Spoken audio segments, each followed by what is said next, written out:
We are celebrating summer by bringing you the top 10 40 Thrive episodes of all time.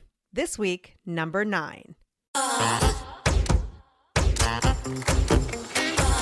You're listening to the 40 Thrive podcast, the show created for women 40 and beyond, ready to shake things up. And now, your host, Jackie McDougall.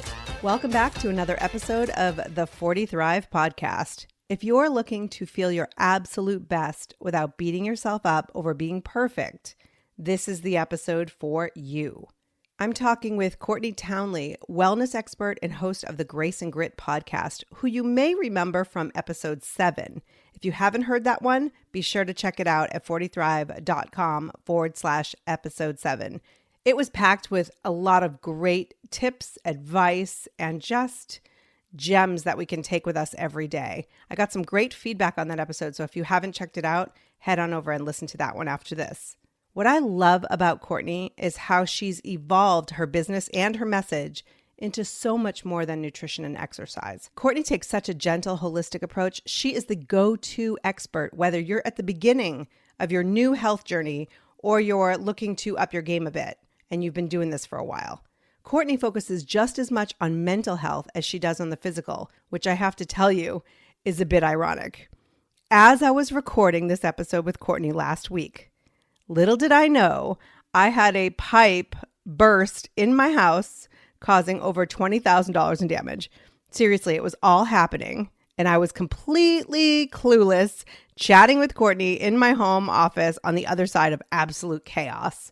I am so lucky I could go back and listen to this episode to help me work through the feelings and not create additional stress. So the short story is, if this episode can help me during this craziness, I know it can help you too. Plus, Courtney shares information on an incredible program she's offering that you will definitely want to hear more about. Okay, quick reminder before I get into it. I invite you to subscribe to the 40 Thrive podcast if you haven't already. It's as simple as hitting that subscribe button wherever you listen to podcasts. Or if you're listening from the 40 Thrive website, there are subscribe buttons right at the bottom of the page. Easy breezy. All right, so let's do this. Here's my chat with Courtney Townley. Courtney, welcome to the podcast. Thank you so much. I always love spending time with you. I should rephrase that. Welcome back to the podcast. That's right. Because you're a two-timer. If you want to hear Courtney's full story, go back to 40thrive.com/episode 7. But can you give people just a little bit of your philosophy on wellness, specifically diet and exercise? Yeah. So first of all, I always tell people that what I do for a living is I help women to take better care of themselves with more consistency and ease. And that is not an exercise in writing out a bunch of rules and regulations. It's really an exercise in helping a woman to better understand how she behaves in the world and why she behaves that way. And that is not always super fun work. It's definitely not fast work. And it is really a practice of self-leadership. I know for me, in my 20s and even my 30s, I was really looking to outside experts to help me manage my life, right? I was almost like I expected someone else to understand my body better than I did. And when I crossed the threshold into my 40s, it was really just, and it was a process. It was over many years, but ultimately I came into a space where I was like, hang on a second. Like, I am the only person who's ever really going to know what is the next healthy choice for me. And also, what is the intention behind the choice? Because I know women who eat well as an exercise of self-abuse, and I know women who eat well out of an exercise of self-love. But I cannot tell you exactly why each woman is making the decisions she's making. Only she really knows that. And so I feel like the way that I practice now as a coach and the way I even handle my own health, it's just so much more mature because it's really allowing myself to take responsibility for my health and do a lot of introspection into how I move through the world and help my clients do the same. So I help them to turn inward rather than constantly look outward. Right. And so what I'm hearing you say is that it's not even necessarily the act of nutrition and exercise, but the internal factors that lead you to those acts. 100%. And I know almost every woman can relate to this. Yeah. That for years, you know, it was really like, just tell me what to do. Like, give me the meal plan, give me the exercise plan to follow. And, you know, to do that for somebody is really easy, but not helpful in the long run. And the reason is, I tell my clients this all the time. I can give you a meal plan. I can tell you exactly what to do for exercise. I can tell you how much sleep to get. I can do all those things. But at the end of the day, you're not going to show up to do them necessarily because of the way that you're thinking. And so mindset is huge. Yeah. You know, and the other thing is, we might follow someone else's meal plan or exercise program for a while, and sometimes that can be helpful, but it is by no means a way to sustain taking care of yourself over the course of your life, because you'll get tired of eating that way. Life evolves. You're a part of nature, and we know that one of the basic tenets of nature is that it's always changing. So if you're always changing, but your ways of caring for yourself are not changing, that creates a lot of conflict.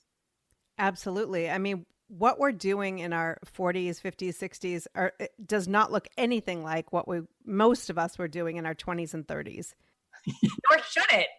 Going to the gym and doing step aerobics and like, you know, all of that, like that was fun, you know, back then. But now it's just, at least for me, I want to incorporate nutrition and movement into my everyday life without it being like, oh, I hate this, you know, and where it's torture. And so somehow you are able to deliver this information in a way that I've seen it firsthand in your group and listeners to your podcast. You have people going like, yes, I want to do that. I want to do the work.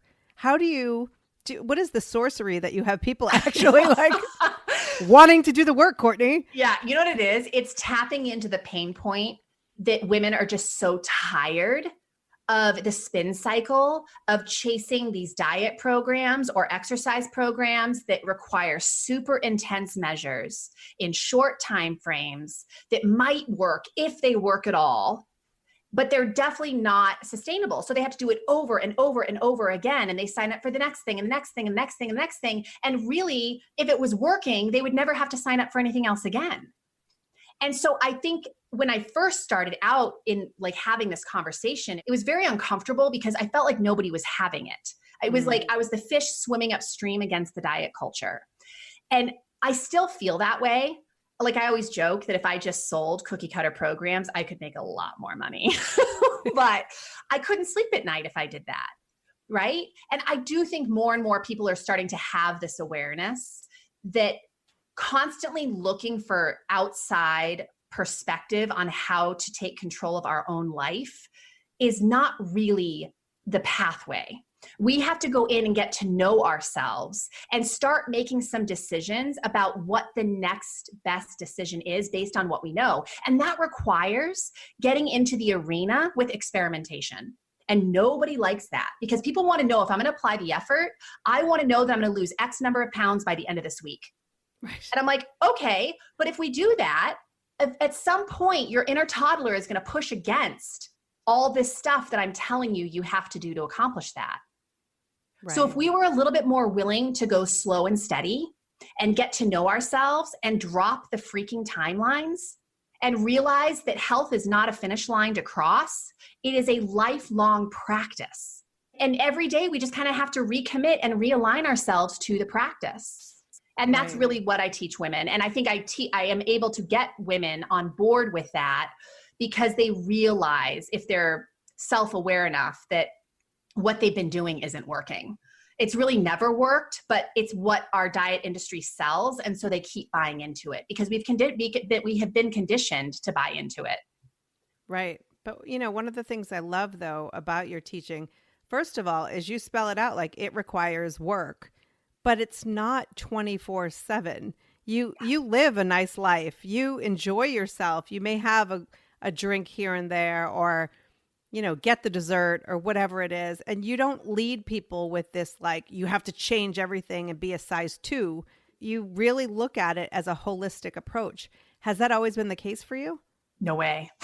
I wish I could say absolutely, but Lord, no, not just in my own journey, but even in the way that I've taught, I have evolved so much over the years.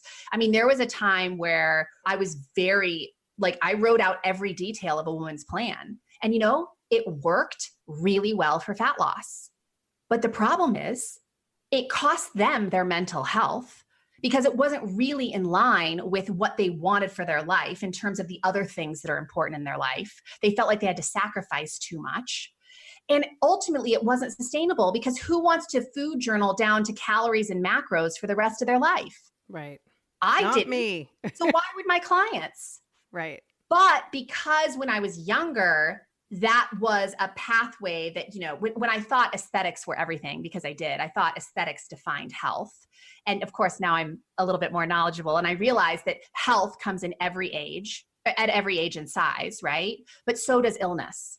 Illness is at every age and size. And so we can't look at somebody, and just because they have six-pack abs does not mean that they are healthy. Right. And I was one of those people that I thought just your degree of body fat, your percentage of body fat defined how healthy you were. Right.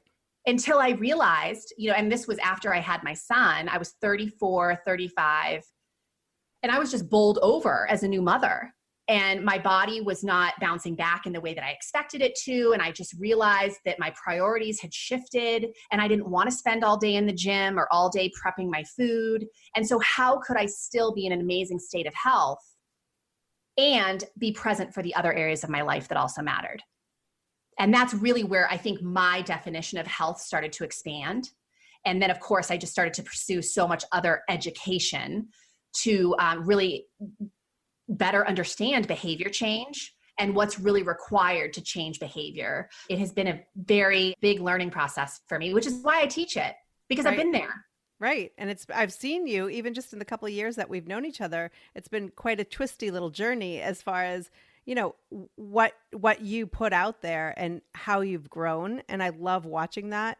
I think that I can't speak for all women over 40, but I see it every day where women 40s, 50s, 60s, we start to look, I'll talk about my own journey. I start to look as I'd like to be healthy for as long as I can. I know that, it's not sexy to talk about falling and breaking a hip and stuff like that, but, balance and strength training and osteoporosis, I had a hysterectomy at 35. So there are things, bone loss, it's exercise is so much more than just trying to look great in a bikini. Listen, I didn't look great in a bikini at 25. I'm not concerned about that. But I use nutrition and exercise as a way to not only lengthen my life, but give me better quality of life while I'm here. Yeah, it gives you more life while you're living it. Right? Because you have the energy that you need, and your mindset totally shifts through exercise. We know that, it directly affects our brain health. And so I agree with you. I think it's so important to think of all the reasons why you're pursuing better health, because unfortunately, the diet culture, the media has largely kind of conditioned us to believe that it's a pursuit of aesthetics. And that honestly has just cost us so much mental health. And I think for a lot of women over the age of 40, we start to realize that mental health is just as important, if not more so, than physical health. Well, this is a perfect segue, because I was just about to say to you that you're not just teaching the fitness and the nutrition anymore. You're really looking at this in that way. And you did a whole, I know it was back in May, but you did a whole month, right? On mental health. Modern day mental health. Yeah. Yes. And you still, I love the way you theme your podcast every month, and you provide, downloadable content and all that great stuff. But you really look at a woman, I'm sure there are plenty of men who follow you as well, but I'm going to speak for the women. You really provide a 360-degree look at our lives and how movement and nutrition and wellness enter. How did you start to move in that direction? Well, I think it was twofold. I think largely because of my work with clients over the past, 10, 15 years, I just kept seeing a common thread that, at the end of the day, it's really not the exercise and nutrition that's changing these women's lives. It's the way they're thinking about these things, the way they're thinking about themselves, right? That they're pursuing health out of self-respect now rather than self-hate. Like there's a very big difference there. And as I started to see their mindset shift, everything got so much easier. Like it wasn't such a struggle. And in my own life, I'm someone who's been in the fitness and wellness industry for 20 plus years. And I got to a point in my life, specifically my late 30s, where physically I'm conditioned, not to say that it's not always a work in progress, but, I'm fit. Mm-hmm. I'm fit. I have the basic tenets, like I practice them all the time as in terms of getting enough sleep and drinking enough water and, eating good food. But I had a lot of mental health challenges in terms of just a lot of rumbling with my emotions. I had no skills to manage my emotions. I had no skills for managing my thinking. And as I started to reach out for help in those arenas, I started to really see how this was the same type of thing I was seeing in my clients, right? That part of the reason women reach for food and alcohol is because they're not managing thoughts and emotions, right? And part of the reason we don't exercise is because of the way we're thinking about exercise. Mm-hmm. So as I started to go through a healing process of really learning how to better manage my own mental landscape, it just gave further validation for what I was seeing with my own client base. And it just, as much as I love fitness and nutrition, I've studied it my entire life.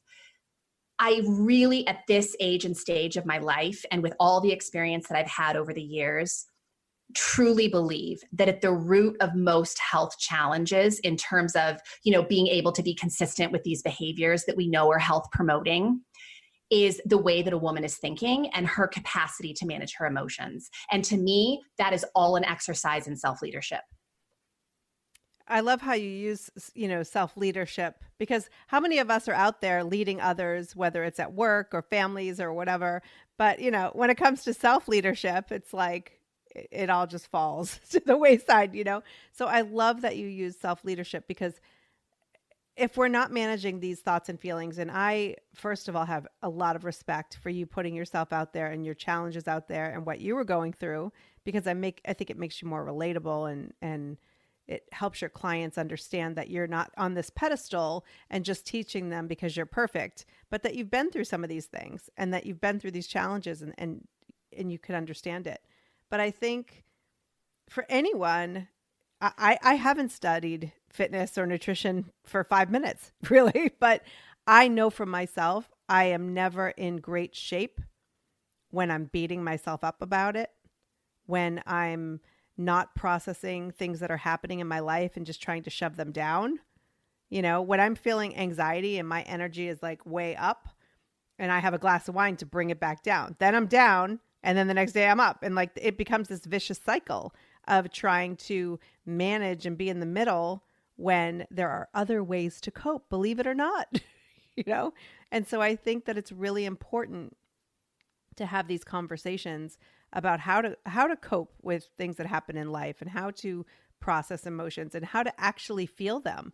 Because I think in some ways we've been telling women to be strong and be this and be that, and you're amazing and you're unstoppable and you're fearless. And, and we haven't been able to connect over, go ahead and feel that shit. It's true. Like we live in this culture that's just like, oh, be happy all the time, right? Just love yourself. Just post an inspirational quote and you'll be good.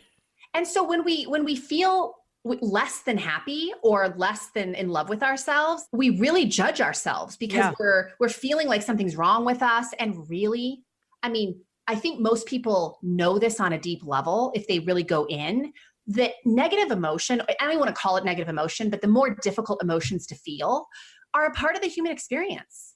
If we did not feel the lows, we would not know the highs, right? And so if we can start learning how to feel difficult emotion and process it, just like we process happiness and excitement and the rest of it, we'd probably be a lot less likely to distract and numb and reach for these things that are kind of false pleasures, the Facebook scrolling, the shopping, the self-loathing, the people pleasing, the food, the alcohol, the Netflix. Don't bring my Netflix into this. Come on. I know. I'm so sorry. I'm a Netflix. I love it too. So, I really believe that at the root of physical health is our mental health. The way we think about health, the way that we think about our relationship with exercise, with food, the way we think about our self-respect. If we grant ourselves unconditional love, most people I know love themselves very conditionally, right? They only love themselves if they're doing certain things. That's not love, right? Like, what if you only loved your kid if they came home with straight A's? Like, that's not love. Right. And so I think when we start looking at physical health through the lens of mental health, it changes everything. And it makes it so much more enjoyable and gentle and nourishing, where sometimes I just feel like women can go at physical health in such an abusive and destructive way. And the diet industry is proof of that. Oh, yeah. And the diet industry is counting on that. Oh, of course. Like your failure is making them more money. Allowing women and talking about it, first of all, but allowing women to not only feel what they feel in the moment, but just acknowledge that you feel it and move on. It's kind of like when you're meditating and they say, if you have a thought, don't just like get mad at yourself that you had a thought, just have the thought and let it go. And so I think if we are feeling these things in our lives, to not beat ourselves up, because that's the worst when you're like, I'm feeling this, whatever the insert negative emotion here. And now I'm beating myself up because I'm feeling the negative emotion. And then it's just torture. It's worse. You're making like a difficult emotion even more difficult because of the way you're trying to deal with it. Exactly. So let's talk about what you're doing now. So if you really look at life, I think you've nailed something. If you look at life, whether it's fitness and nutrition, work, any goal that you want to set, what do we know is the number one way to get there? Consistency. 100%. Yep. So let's talk about the consistency code you have coming up.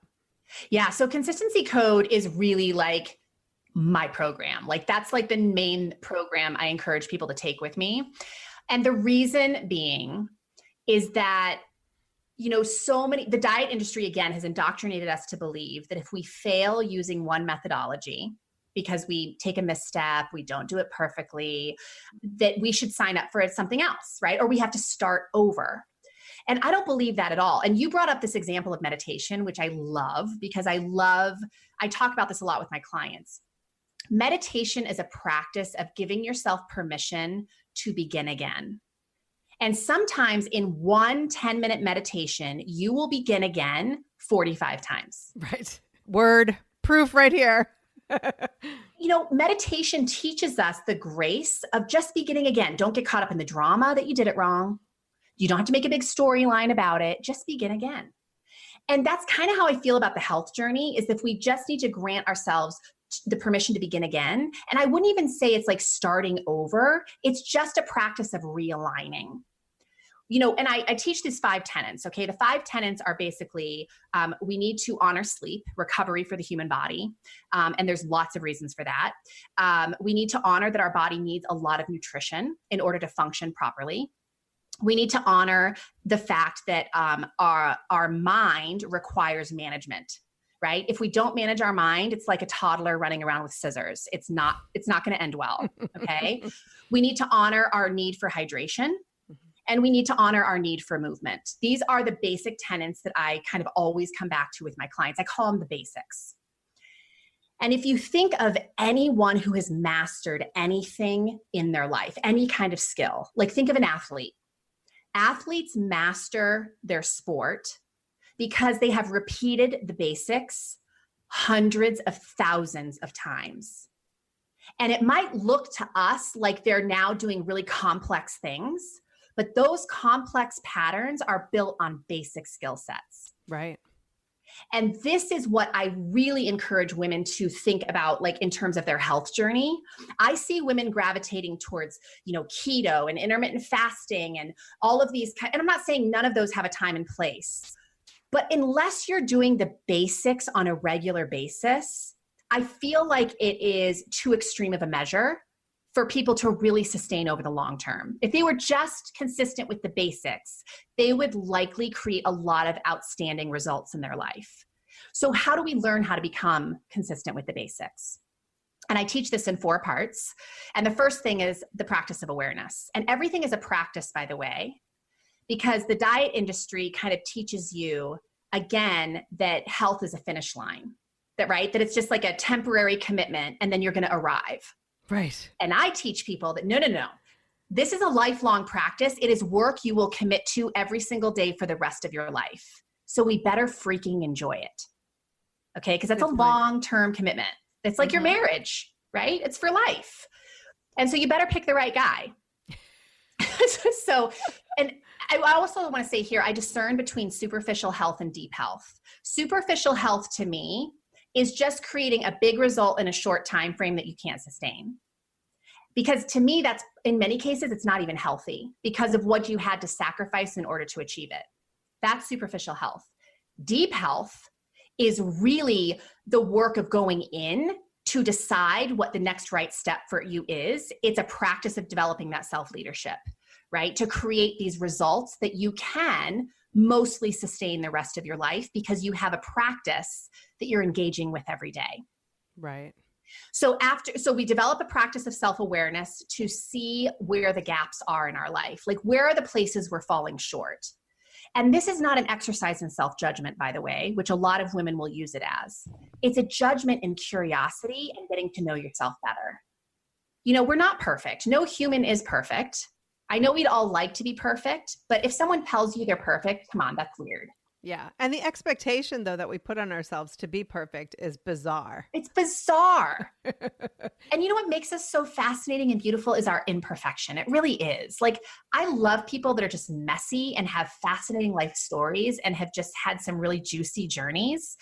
And if they were perfect to me is just synonymous with boring. Right. But also those people who are imperfect, but they own it. Like, that's my favorite. Totally. That they're just like, yep, this is what you got. Yeah. So when you talk about every day, right? Yes. When you say, oh, this is a practice for every day, I can hear my listeners like, what? I have to do it every day. But you just mean the way you live. It doesn't mean that you have to eat perfectly and exercise every day and be lifting up the weights. And, so I just want to spell that out. When we talk about every day, you don't exercise every day, do you? No. And my self-care doesn't always look the same. There are times of the year where I will show up to the gym every morning at 5 a.m. And there's periods of my year where I honestly will be lucky if I show up at the gym. But here's the thing is I also am very honest with myself about my total stress load. So am I not going to the gym and eating crappy and not getting sleep and not drinking water and not managing my mind? Never. Because I know the danger of that. Like, I don't do all of those things simultaneously. But there are times when, the gym might be falling a little bit short, but then I'm going to pay a little bit more attention to my food. Right? Or I'm not really doing that great with my diet because I just have a lot of things going on in my life right now. It's just not my focus, but you can bet I'm going to protect my sleep. So I'm always managing my total stress load. And when I say total stress load, I want the audience to hear that stress comes into your life from so many different places. It's not just mental stress. Not eating nutrient-dense food is stressful on the human body. Not moving your body is stressful on the human body. Not sleeping enough, super stressful. And when we're pollinating our life with stress from all of these places and not managing any of it, that's when our total stress load becomes so big that we start breaking down. And we start getting really, and we say to ourselves, oh my gosh, all of a sudden I started gaining weight. And all of a sudden I started getting these headaches or joint aches. And it's like, you might be feeling the symptoms all of a sudden, but that stuff has been developing for years because of your inability or unwillingness to manage the stress in your life. Yeah, that makes perfect sense. So your first step then is awareness, and awareness of what you're doing and what you're not doing. I mean, I am a full believer in sometimes I don't go to the gym because I'm like, I'm going to take a day off and rest my body. Yeah. And sometimes I don't go to the gym because I oh, it got so late getting the kids out the door. I didn't make it in time. And I could have made it. So like being aware of why and when I'm not going to the gym. Sometimes the intention behind not doing the thing is really stinking healthy. Mm-hmm. And sometimes it's not healthy. And you are the only person who knows why you're doing something. So I can go teach like a fitness class, and half the class could be in there for unhealthy reasons. And the other half of the class could be there for all the right healthy reasons. Yeah. And I have no idea. Right? And this is why I say that nobody from the outside can really tell you if you're healthy or not, because you don't know your motives or your intentions. It's about you getting straight with you. And this is why I always say too, of course, the name of my business is Grace and Grit. I cannot tell you if you need more grace or more grit. Do I need a little more grace here, or do I need a little more grit? And to use brutal honesty with yourself to make that decision. I love that. So after we are aware of all the things, what happens next? Then once we're aware, we can start to kind of develop ourselves. We can start to plan and organize ourselves better, because now we see the gaps. Now we see the behaviors that aren't serving us. But if we don't pause to start making a plan for how we're going to behave differently, we will just keep reacting to life the way we always have. Because that's what habit is, right? It's a way of your brain conserving energy.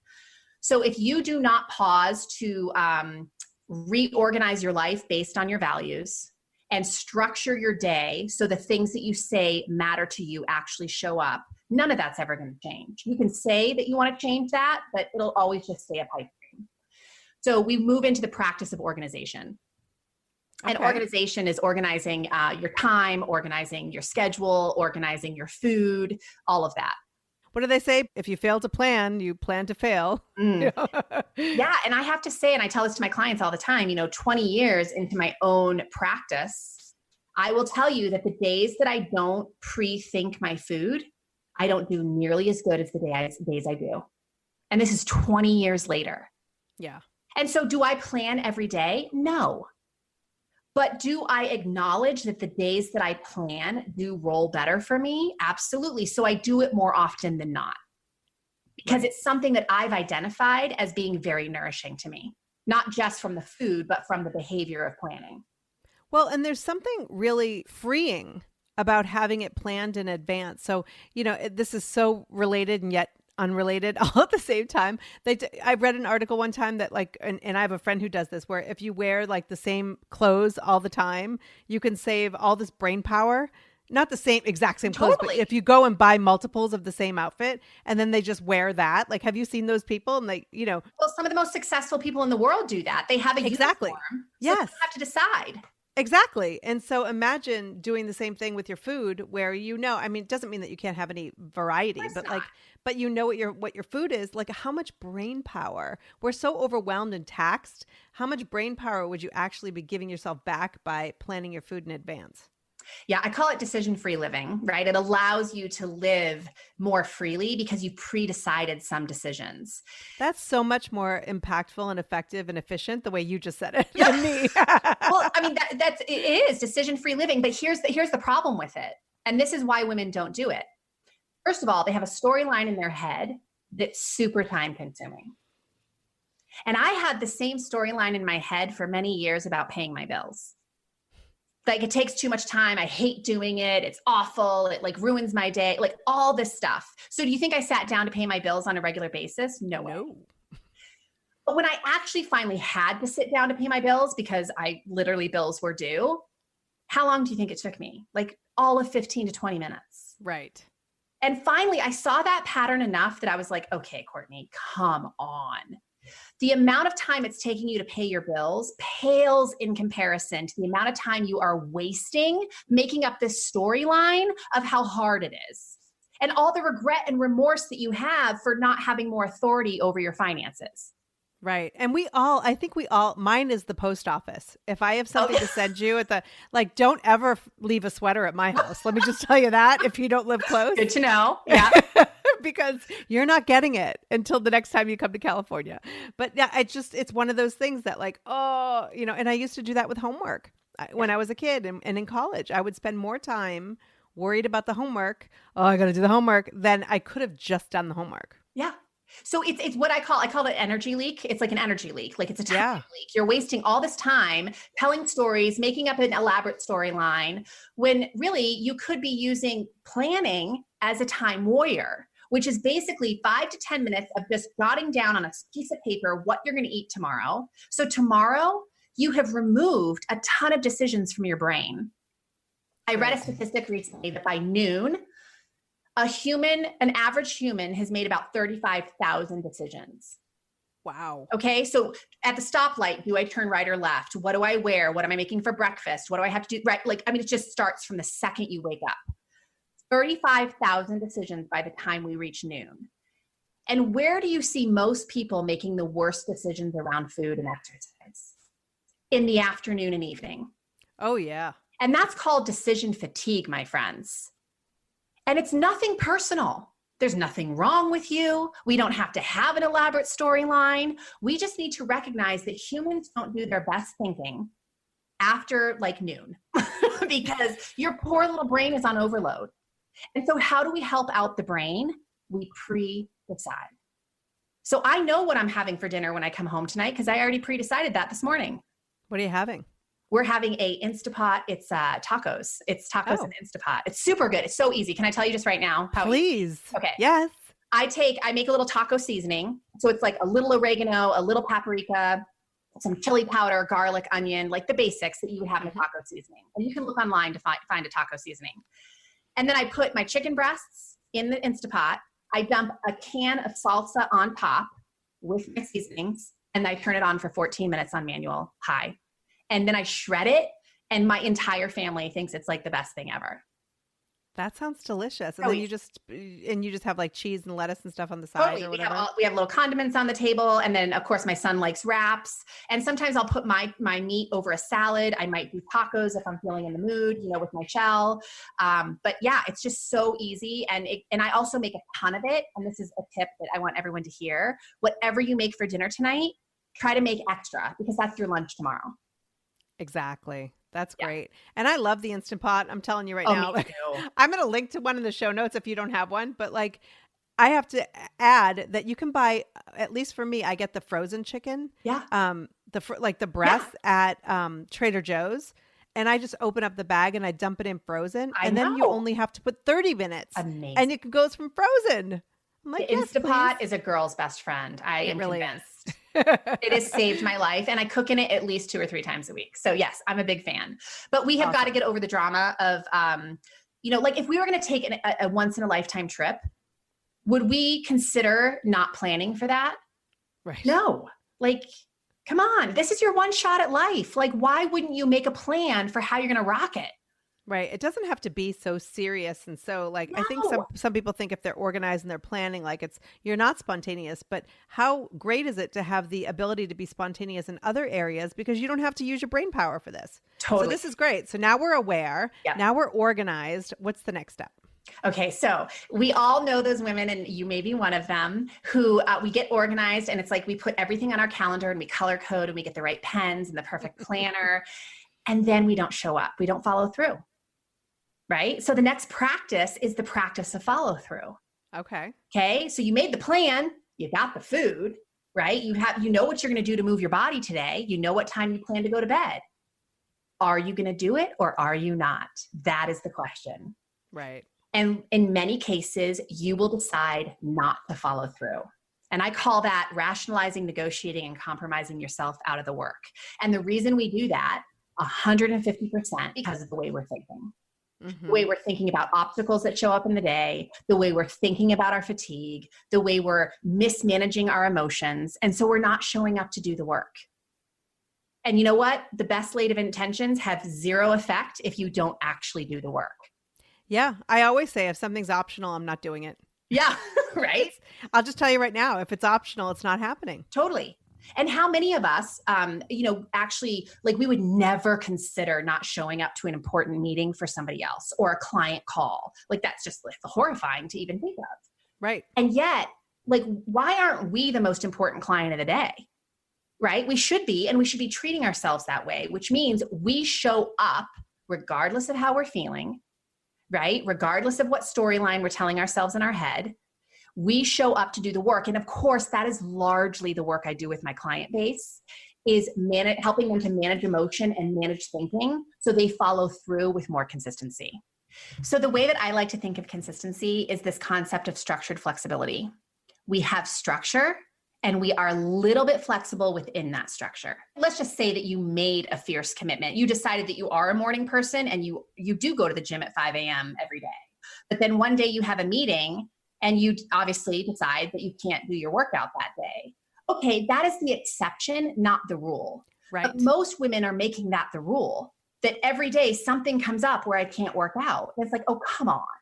Yeah. Or the meeting happens and it's like, well, I didn't go yesterday. I might as well not go the rest of the week. Yeah, there's that. The all or nothing thinking is what might as well eat the whole bag. Totally. That is absolutely all or nothing thinking, which never serves you, right? Because when you don't do anything, like nothing is never going to make any kind of progress. But even if like you had an hour-long workout plan today and you only go for a 20-minute walk, that's something. And a bunch of somethings adds up to some pretty awesome stuff. So Definitely. You can definitely modify the plan. That's always an option, but nothing should never be an option. Unless, you've actually made the decision that day that nothing is the option. Exactly. Unless you've gone into it with intention, like you have intended to give yourself the grace of just totally taking the day off. It's different than just letting your day take you away. Exactly. Yeah. Okay. So now we're aware. Now we're organized. Now we're practicing the follow through. What is the final step? Yeah. The final is almost one of my favorites, which is the practice of realignment. And we alluded to this earlier when we said that, the diet industry kind of fit when they don't do something perfectly on protocol, that they have to start over, whether it's that protocol or they have to start a different plan or find a different guru, right? And I operate from the space that it's not about starting over. It's about realigning yourself with your values and what you said is important to you, right? So I talk a lot about this concept of integrity pain. Integrity pain is the pain and discomfort that you feel from your actions being misaligned with what you really want for your life. Now, a lot of things cause integrity pain, right? Like we just take a misstep, life throws us a curveball and we get disoriented for a while, make a move across country, we go through a divorce. There's lots of things that misalign us and start to cause this integrity pain. And the quicker that we can start identifying that we are indeed misaligned, the quicker we can realign ourselves. And guess what the healthiest people do? They realign themselves quickly. They don't stay misaligned for months and years and decades. They become very intolerant of not feeling awesome. Right. Can you give me an example of that? Yeah. So a great example is, feeling like you're really getting traction with taking better care of yourself, and then you twist your ankle. And then you come up with this award-winning script, this storyline. I have a feeling this is personal experience, Courtney. Oh yeah. This award-winning script that there's nothing else you can do, right? Because now you're feeling bad. And because you feel bad, you reach for more food because it makes you feel better, right? Even though it has a long-term consequence. And you tell yourself there's no other exercise I can do, which is a total lie. You could get in a pool, you could get on a bike, you could work your upper body. There's a lot of other options. Right? But we tend to be in this all or nothing space. And so, several months go by and you gain weight and you feel miserable. And yes, your ankle is healed, but now you're totally misaligned. And it's that much harder to get back on track. Right. So the main thing that I encourage my clients to think about is that when life throws you a curveball or you get misaligned, extend yourself the grace to gently realign yourself. And to gently realign yourself, you need to ask the question, what simple things can I do that make me feel better? Like if I can't work out today for an hour, can I at least go for a walk? Can I at least even go sit in my backyard and get some fresh air? There's always something you can do. And I just want you to hear here and now that it is a lie to tell yourself that there is absolutely nothing you can do. That's just not true. You could take a deep breath. You could close your eyes and take a 5-minute nap. You could call somebody today and tell them, you know what, I'm sorry, I just can't do it. That's all in dedication to self-care. So my point being that self-care does not always look the same. And we have to be willing to kind of mold our self-care differently as life presents itself, and as we move into different ages and stages of life. Because how I take care of myself in my 40s is a whole hell of a lot different than how I cared for myself in my 20s. Right? But if I was chasing the same methodologies as I was in my 20s, I would be a broken mess. Right. And I think in our 20s, there were behaviors that I would engage in that were not beneficial to the long run. And I would convince, yeah, I know, shocking. And I would convince myself that, like, oh, I deserve this. And, you know, I'm doing this because I just never really even thought about the long-term consequences. And now I'm like, do I deserve to feel like crap? Like, even take alcohol, like, I don't really want to feel dehydrated in the morning. And I'm talking about with a glass of wine. Like, things do not feel the way they did in my 20s. And so we make decisions no longer like, oh, I'm depriving myself, but like, no, I love myself and I really don't want to feel like crap tomorrow.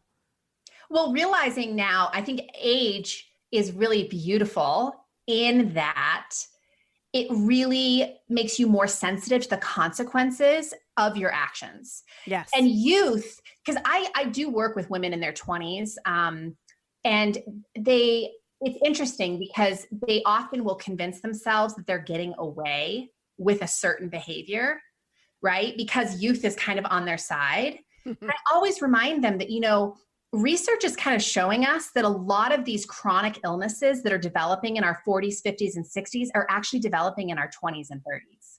Right. So you're not getting away with anything, sister. Right. You can tell yourself that, but again, this is that brutal honesty.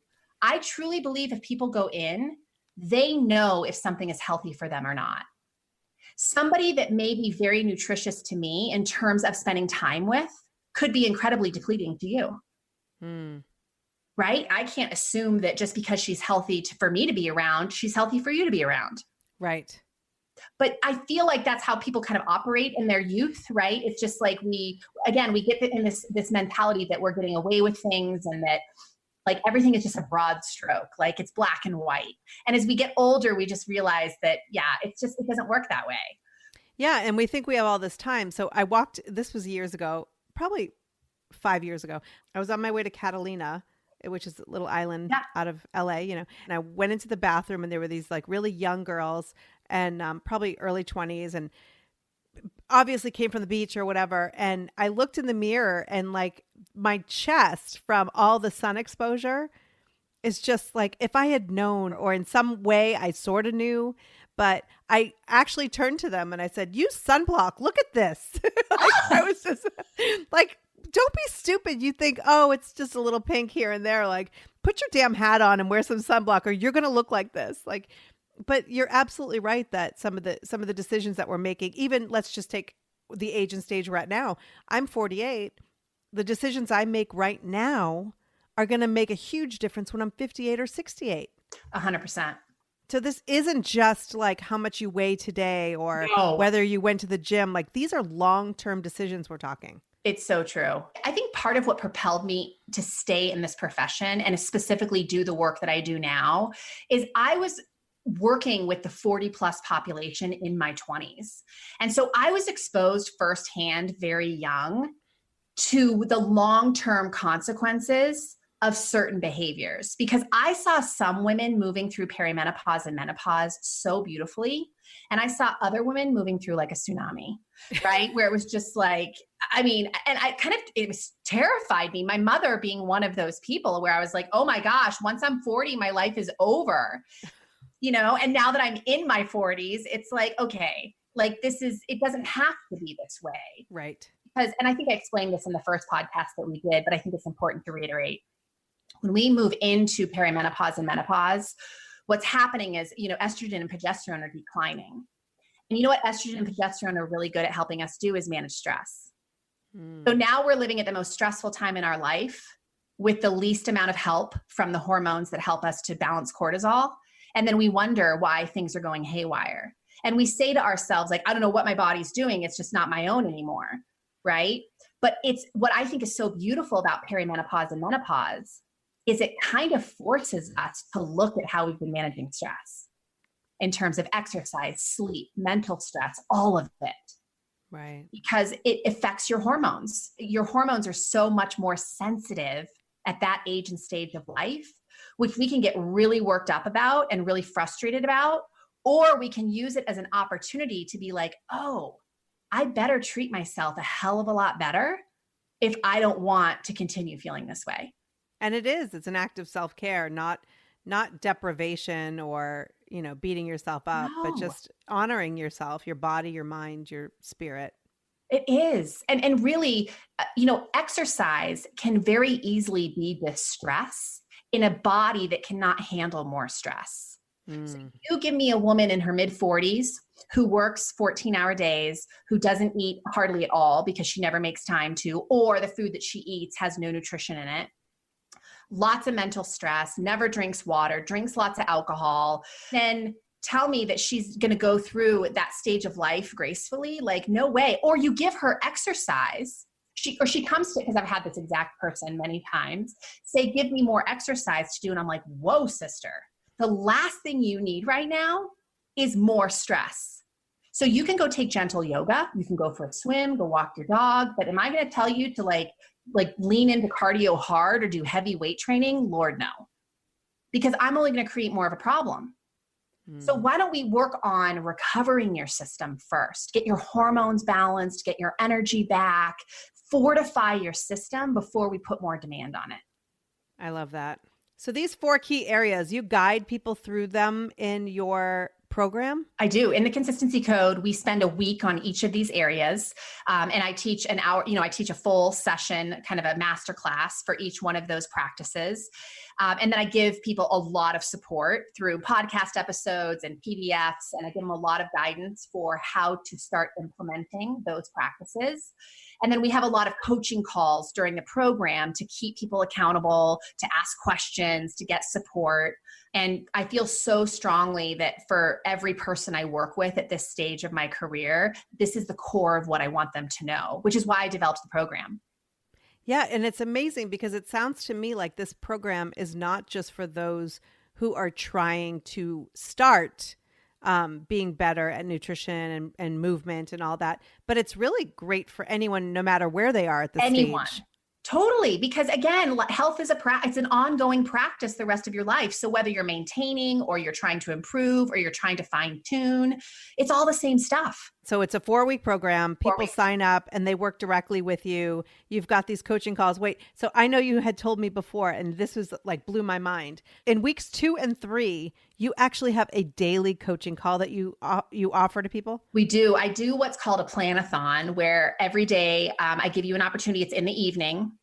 Which is an opportunity for us to all get on the phone together and do all of our organizing for the next day together. I guide you through it. So I walk you through all the things that we need to put on the calendar, all the things we need to consider. And of course, the emphasis is self-care. And I realize that people have a lot of other commitments and obligations. Like, we can't just fully commit to self-care. So I help you work through how to maneuver all of that. And it's not just scheduling the time, but what are you going to do exactly during that time? I'm not going to tell you what to do, but I'm going to help you design what to do based on your own knowing and where you're currently starting. Right. Because I mean, we could put like workout on our schedule, 7 days a week. And if we don't know exactly. Again, 20 years into this, and I still, if I have like, okay, workout at 9 a.m. and I go to the gym to work out, I can waste time with the best of them. I will talk to everybody I see, kind of, meandering through some lackadaisical exercise. It just doesn't go well. But if I know that I have these 6 exercises to execute in this time frame, and this is how I want to do them, I'm so efficient and I feel like a rock star. Cool. Yeah. And you also provide, sort of an exercise 101 in your bonuses as far as what people can be doing at home. Because I know for me, I have to go to a gym and Yeah. I know exactly which class I'm going to be taking each day. And it's like a no-brainer for me. And that's why I show up. But for some people, they want to do it at home. And so you're able to help them sort of make that plan. I do. I give them some really basic examples of home workouts. And so I give them, some home workouts they can start with. And I give them kind of an introduction to strength training because I'm a huge advocate of strength training, especially over the age of 40. Mm-hmm. So I give people a starting point for sure. And on the coaching calls, people can ask me whatever they need to ask me. So it's really an opportunity to get clarity. If someone really doesn't know what to do tomorrow, I will coach them through that. Right.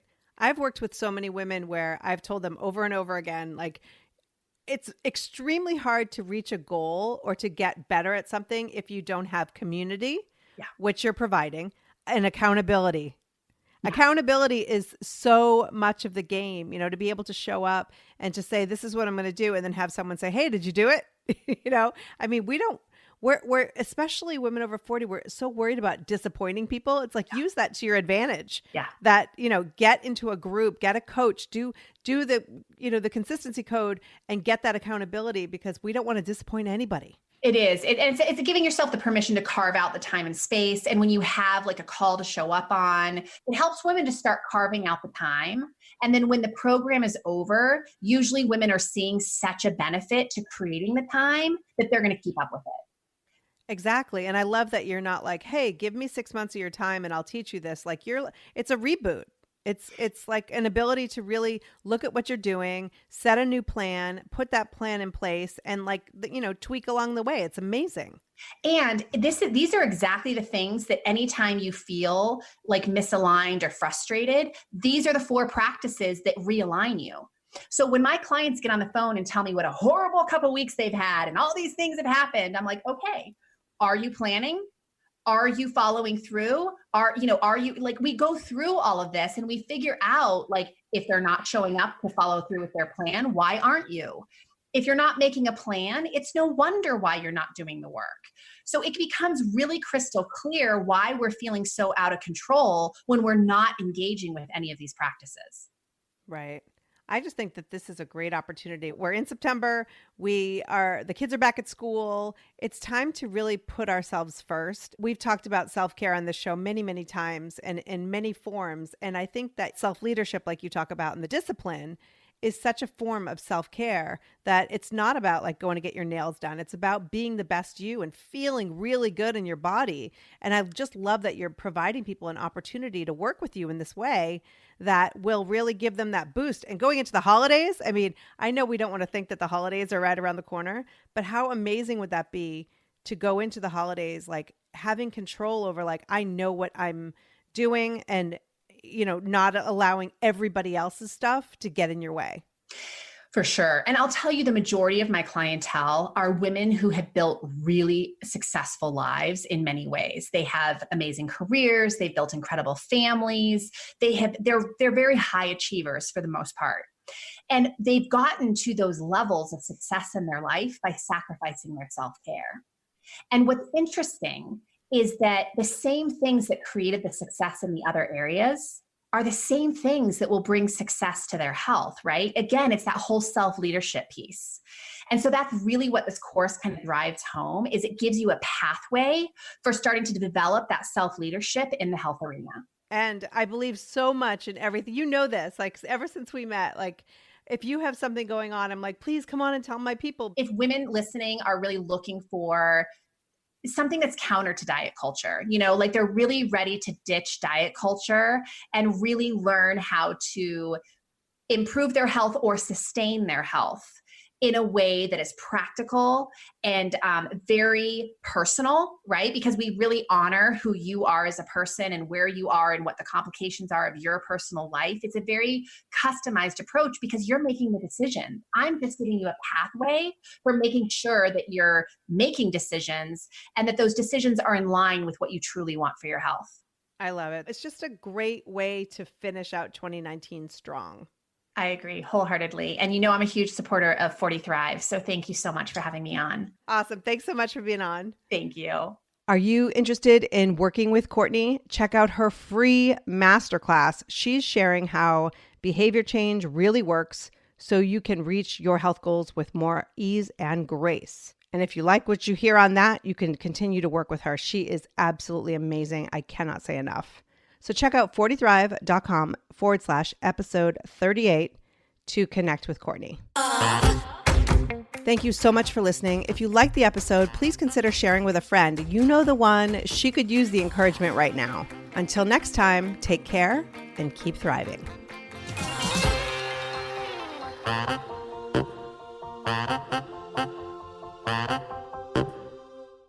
Spring has sprung, and with the change of seasons, sometimes comes an increase in vitality.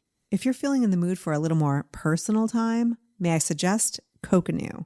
Coconut is all about providing clean and natural ingredients when you're enjoying your most intimate moments, with or without a partner. Naturally safe products developed by people who are obsessed with quality. Get 15% off with promo code GROWNASS at grownasswoman.guide/coconut. That's 15% off with promo code GROWNASS at grownasswoman.guide/coconut.